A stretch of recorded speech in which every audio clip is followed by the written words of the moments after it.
اللهم صل على محمد وآل محمد. أعوذ بالله من الشيطان اللعين الرجيم. بسم الله الرحمن الرحيم.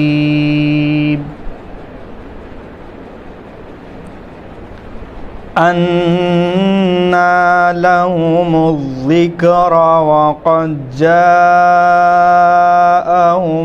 رسول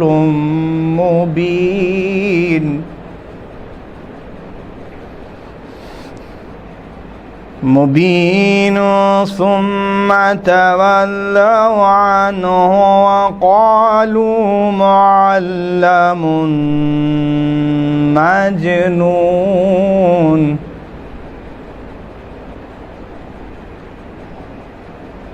إنا كاشف العذاب قليلا إنكم عائدون.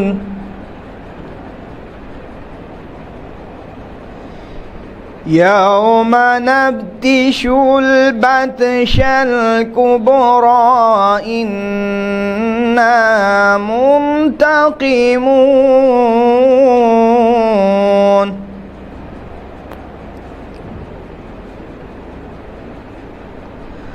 ولقد فتنا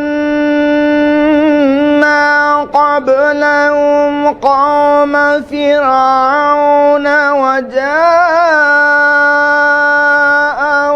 رسول كريم أن ادوا إلي يا عباد الله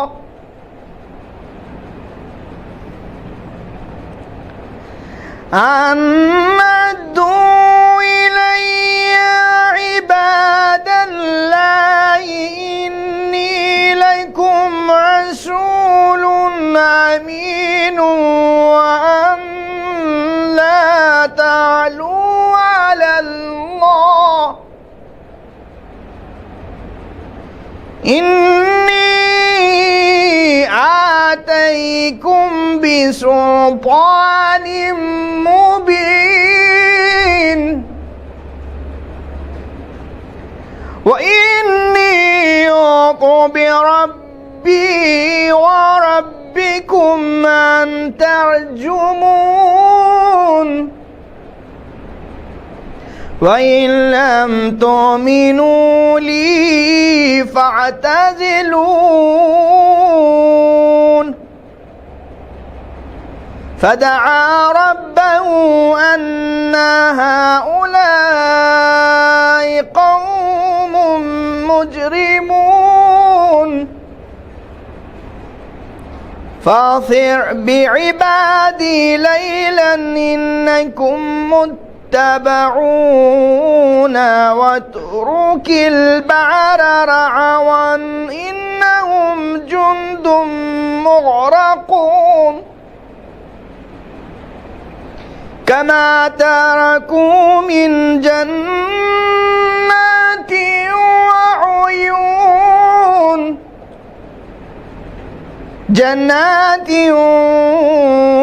وعيون وزروع ومقام كريم. صدق الله العلي العظيم وصدق رسول النبي الكريم وصدق شهداء كربلاء والصديقين. اللهم صل على محمد وآل محمد.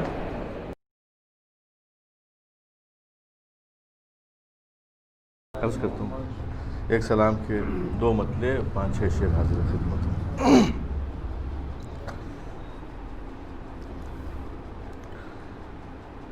مفتی نے غم شاہ میں رو کر نہیں دیکھا،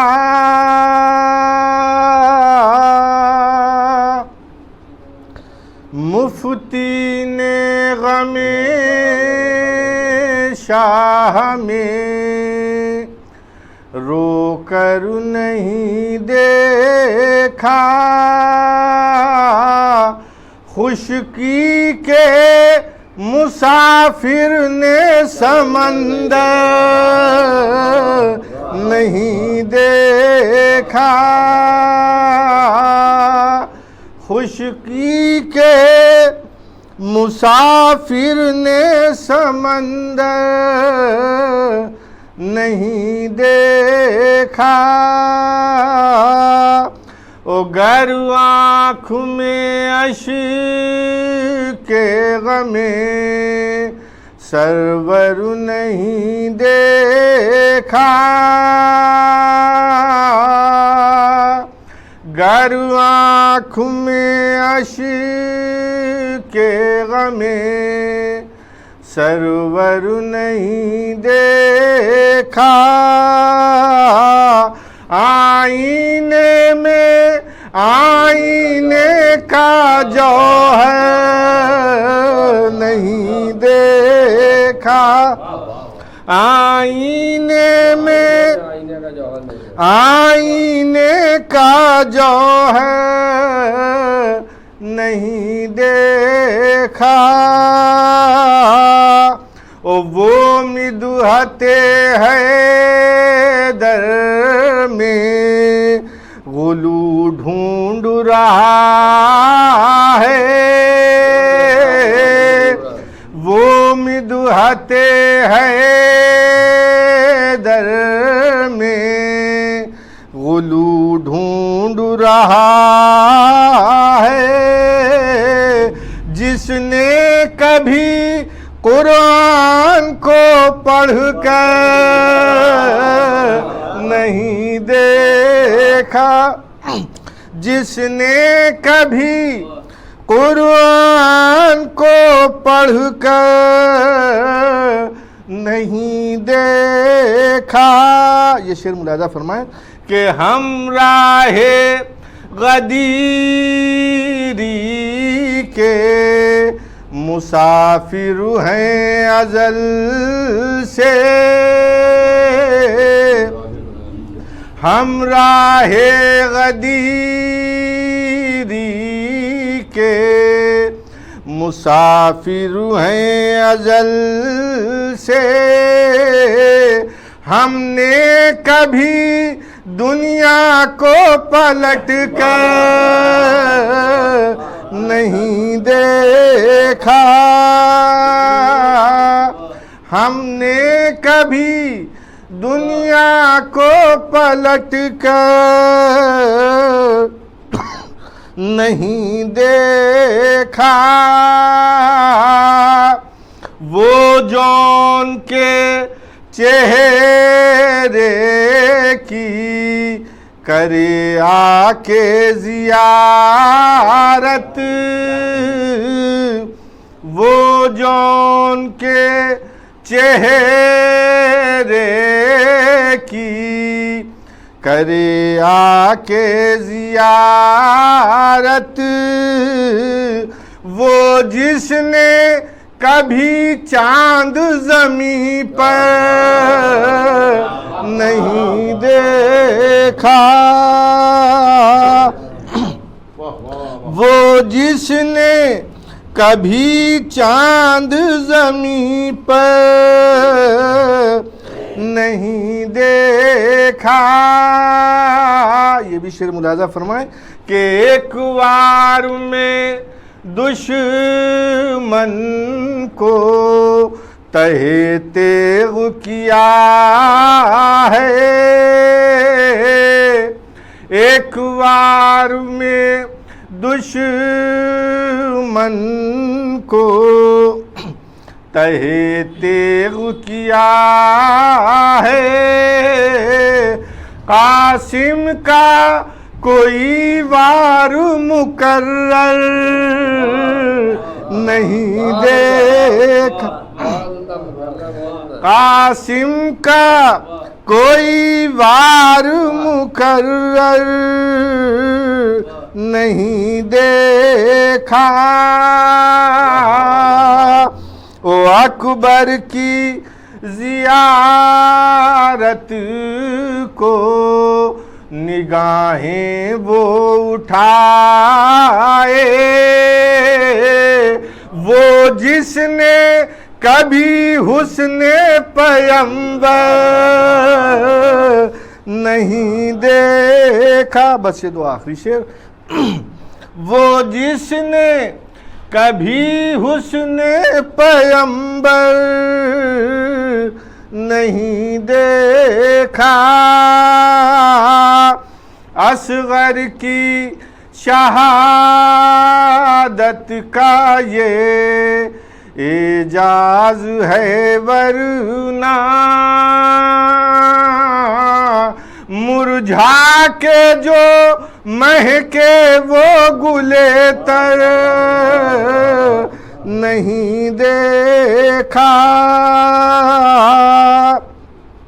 او اصحاب حسینی میں جو دیکھا شب عاشور، وہ جذبہ نصرت تو کہیں پر نہیں دے۔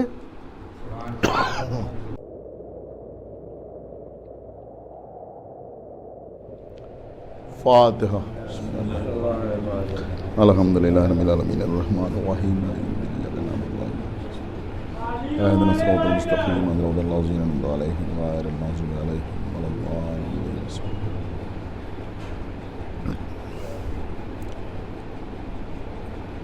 اللہ اعوذ باللہ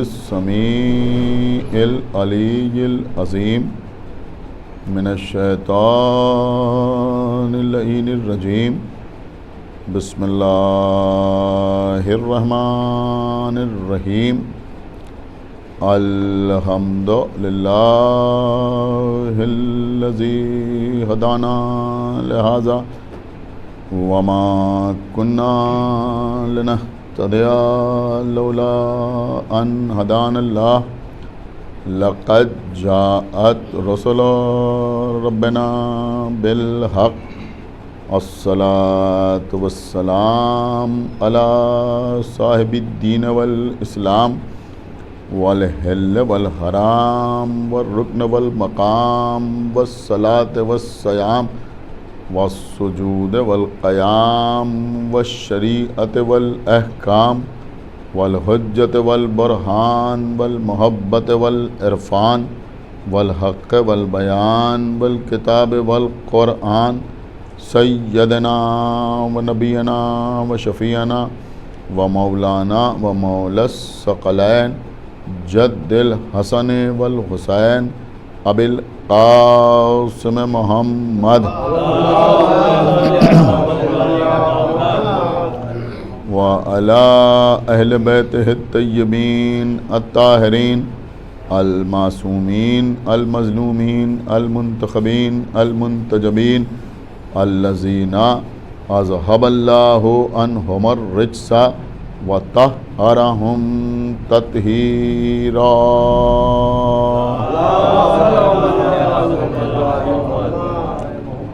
وَلَعْنَةُ اللَّهِ عَلَىٰ أَعْدَائِهِمْ وَقَتْلَتِهِمْ وَغَاصِبِي حُقُوقِهِمْ وَمُنْكِرِي فَضَائِلِهِمْ وَمَصَائِبِهِمْ أَجْمَعِينَ مِنَ الْآنِ إِلَىٰ يَوْمِ الدِّينِ، أَمَّا بَعْدُ فَقَدْ قَالَ اللَّهُ سُبْحَانَهُ تَبَارَكَ وَتَعَالَىٰ فِي كِتَابِهِ الْمَجِيدِ وفرقانہ الحمید وقولہ الحق، بسم اللہ الرحمن الرحیم، فاقم وجہک للدین حنیفا فطرۃ اللہ التی فطر الناس علیہا، صلوات پڑھیں پر محمد۔ حضرات، کیا اسلام دین فطرت ہے؟ اس عنوان پر مجالس کا سلسلہ جاری ہے۔ آج دوسری مجلس منعقد ہو رہی ہے۔ سورہ روم کی 30ویں آیت 30واں سورہ ہے اور 30ویں آیت، جس میں خالق کائنات ارشاد فرما رہا ہے کہ لہٰذا تم یکسوئی کے ساتھ، توجہ کے ساتھ دین حنیف کی طرف راغب ہو جاؤ اور اللہ کی بنائی ہوئی اس فطرت پر عمل کرو جس پر اللہ نے تمام انسانوں کو پیدا کیا۔ دیکھیے، فطرت کے سلسلے میں اور اسلام دین فطرت ہے۔ ایک پیغمبر اسلام کی حدیث مشترک ہے مسلمانوں کے تمام فرقوں میں کہ پیغمبر اسلام نے یہ ارشاد فرمایا کہ ہر بچہ فطرت اسلام پر پیدا ہوتا ہے، بعد میں اس کے ماں باپ، اسے پالنے والے اسے یہودی یا عیسائی یا پھر اپنے مذہب کے اعتبار سے کچھ بھی بنا دیتے ہیں۔ لیکن آج کی مجلس میں آپ کی خدمت میں یہ عرض کرنا چاہوں گا کہ اس کا مطلب کیا ہوا کہ ہر بچہ فطرت اسلام پر پیدا ہوتا ہے۔ دیکھیے، جو چیز انسان کی فطرت میں پائی جاتی ہے اس کے لیے کسی کو کچھ سمجھانے کی ضرورت نہیں ہوتی، کچھ بتانے کی حاجت نہیں ہوتی۔ اگر ہر بچہ فطرت اسلام پر پیدا ہوتا ہے تو پھر اللہ نے آدم سے لے کے خاتم تک یہ جو 1,24,000 انبیاء دنیا میں بھیجے، 313 رسول آئے اور ہر نبی نے اپنی امت کے درمیان تبلیغ کی، اللہ نے صحیفے نازل کیے، زبور، توریت، انجیل اور قرآن جیسی کتابیں بھیجیں، انبیاء نے مصائب اٹھائے، مصیبتیں برداشت کیں اور لوگوں کے درمیان اسلام کی تبلیغ کی اور لوگوں کو دین کی طرف آنے کی دعوت دی۔ تو جن معنی میں عام طور پر لوگ سمجھتے ہیں، اگر وہی سمجھ لیا جائے کہ ہر بچہ فطرت اسلام پہ پیدا ہوتا ہے تو پھر میں سمجھتا ہوں کہ نہ کسی نبی کو بھیجنے کی ضرورت ہے، نہ کسی رسول کے آنے کی ضرورت ہے۔ ایک صلوات پڑھے اس کا مطلب کیا ہے، اس کا مفہوم کیا ہے، اس کو سمجھنے کی ضرورت ہے۔ میں ابھی یا کل آپ کی خدمت میں اس کو عرض کروں گا، لیکن اس سے پہلے میں آپ کی خدمت میں عرض کروں کہ عام طور پر فطرت کا جو مفہوم لوگوں کے ذہن میں ہے وہ کیا ہے۔ مثلاً بہت آسان بات آپ کی خدمت میں عرض کر رہا ہوں جو سب کی سمجھ میں آ جائے کہ بیٹے کی محبت ماں کی فطرت میں داخل ہے، اس سے دنیا میں کسی کو انکار نہیں۔ اب ذرا آپ غور فرمائیں کہ تمام انبیاء دنیا میں آئے تبلیغ دین کے لیے۔ تبلیغ دین کا مطلب صرف یہ نہیں ہے کہ نماز یا روزے یا حج یا زکوٰۃ کی تبلیغ کی جائے، بلکہ اخلاقیات کے درس بھی انبیاء نے دیے، اٹھنے بیٹھنے کا طریقہ بتایا، چلنے پھرنے کے آداب سمجھائے، اگر پانی پیو تو کیسے پیو، کھانا کھاؤ تو کیسے کھاؤ۔ اور فرمانے اب پیغمبر اسلام اور معصومین کی تمام احادیث اس سلسلے میں ہمارے سامنے ہیں۔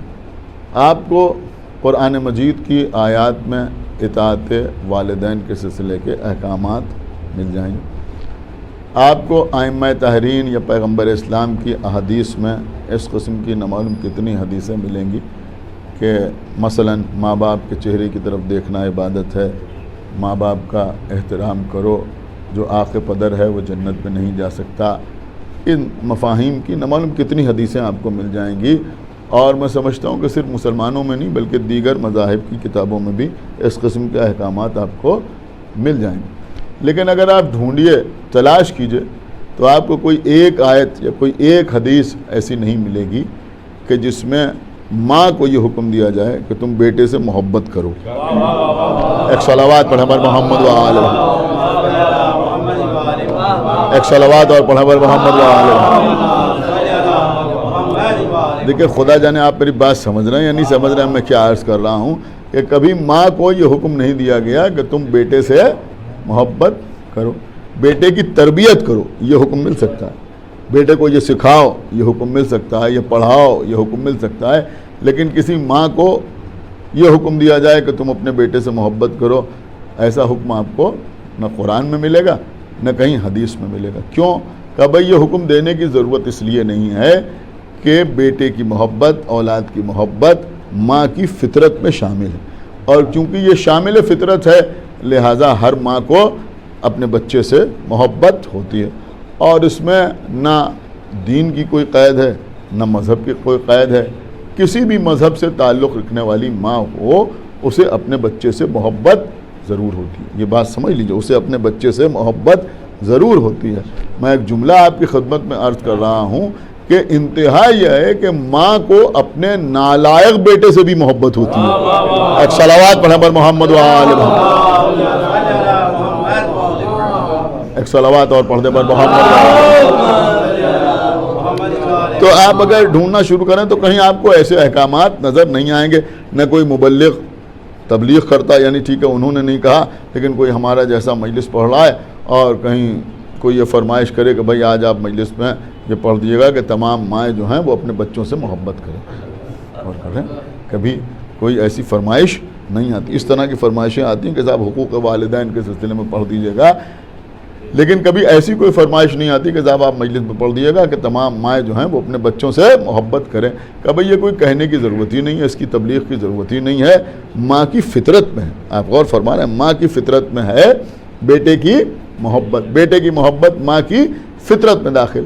تو جو چیز فطرت میں داخل ہو اس کے لیے تبلیغ کی ضرورت نہیں ہوتی, ہدایت کی ضرورت نہیں ہوتی. اب اسلام دین فطرت ہے. ایک صلوات پڑھے پر محمد و تو اب یہاں پر اس دین فطرت کا مطلب کیا ہے وہ مجھے آپ کے سامنے عرض کرنا ہے, لیکن اس سے پہلے ماں کا تذکرہ آ گیا تو میں آپ کی خدمت میں عرض کروں کہ ماں کو بیٹے سے جو محبت ہوتی ہے وہ بالکل فطری ہوتی ہے.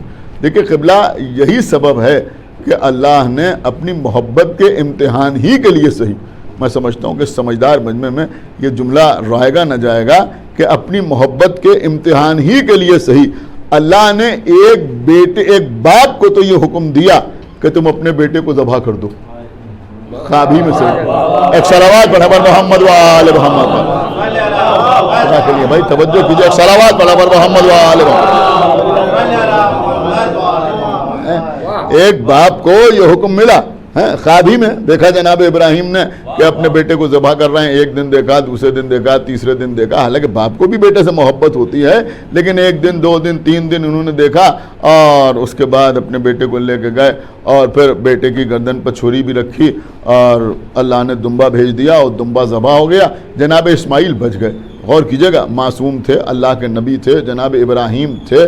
دیکھیں یہ موضوع جو ہے اس کا ایک گہرا تعلق جناب ابراہیم سے بھی ہے. انشاءاللہ کل یا پرسوں یا کسی دن مجلس میں آپ کی خدمت میں عرض کروں گا, اس لیے کہ اگر آپ نے غور کیا ہو بڑا سخت موضوع ہے ہمارے جیسے ذاکرین کے لیے کہ کیا اسلام دین فطرت ہے.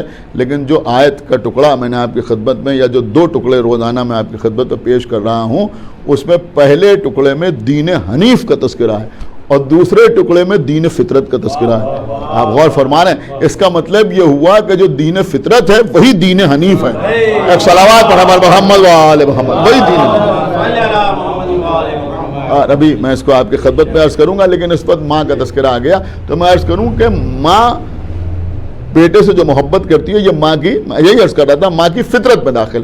اس کے لیے نہ قرآن کی کسی آیت کی ضرورت ہے, نہ رسول کی کسی حدیث کی ضرورت ہے, نہ ائمہ کے کسی قول کی ضرورت ہے, نہ کسی مبلغ کی تبلیغ کی ضرورت ہے, نہ کسی واعظ کے واعظ کی ضرورت ہے, نہ رائے, نہ مشورہ, نہ حکم.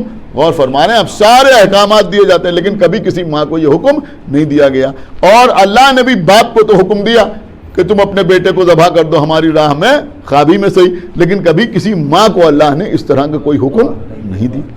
سمجھ رہے ہیں. اور وہاں بھی جناب ابراہیم نے تقیہ اختیار کیا اور ماں سے اس مسئلے کو چھپایا. یہ نہیں کہا کہ میں تمہارے بیٹے کو ذبح کرنے کے لیے لے جا رہا ہوں, اب ہو سکتا ہے جو حضرات یہاں بیٹھے ہوئے ہیں چند حضرات یا جو لوگ آن لائن مجلس کو سماعت فرما رہے ہیں کسی کے ذہن میں یہ بات آ رہی ہو کہ یہ آپ نے کیا پڑھ دیا، قرآن مجید میں آپ کی بات کا جواب موجود ہے۔ ہم نے کہا کیا موجود ہے؟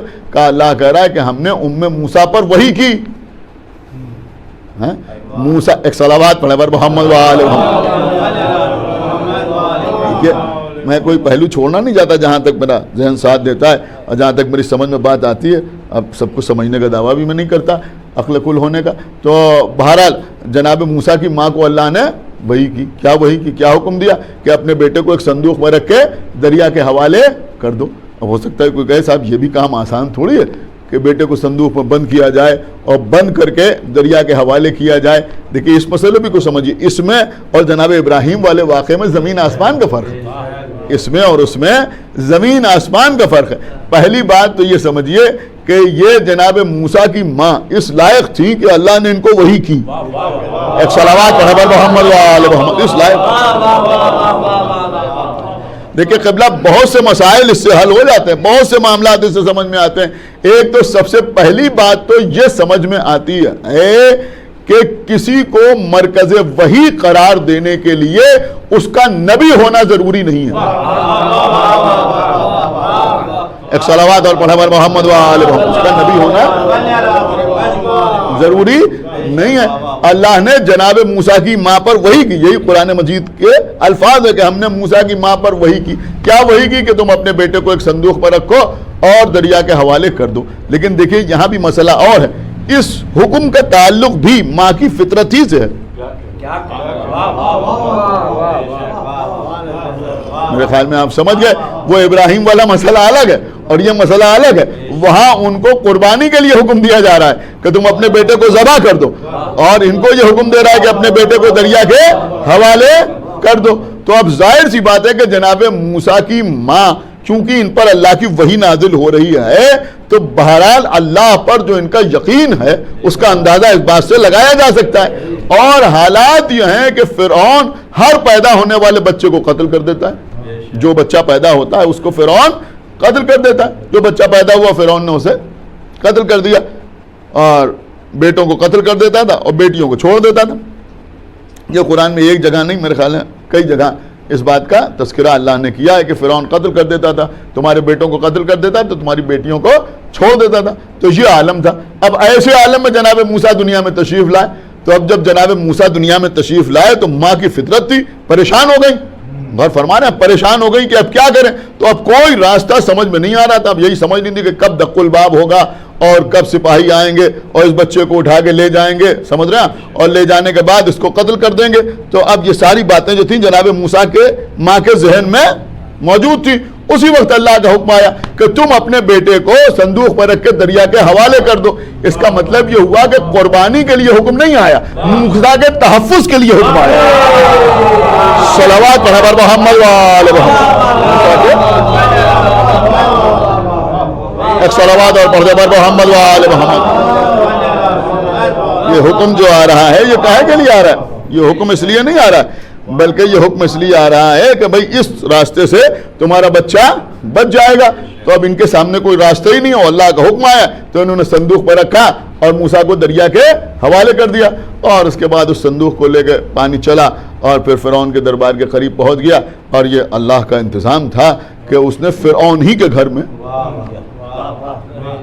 سمجھ رہے ہیں، فرعون ہی کے گھر میں موسیٰ کو پلوایا۔ اگر آپ داد دینا چاہیں تو میں ایک جملہ آپ کی خدمت میں عرض کر دوں کہ اللہ نے موسیٰ کو فرعون کے گھر میں ایسے پلوایا جیسے صحیح بخاری اور صحیح مسلم میں فضائل اہل بیت۔ صلوات علی محمد و آل محمد۔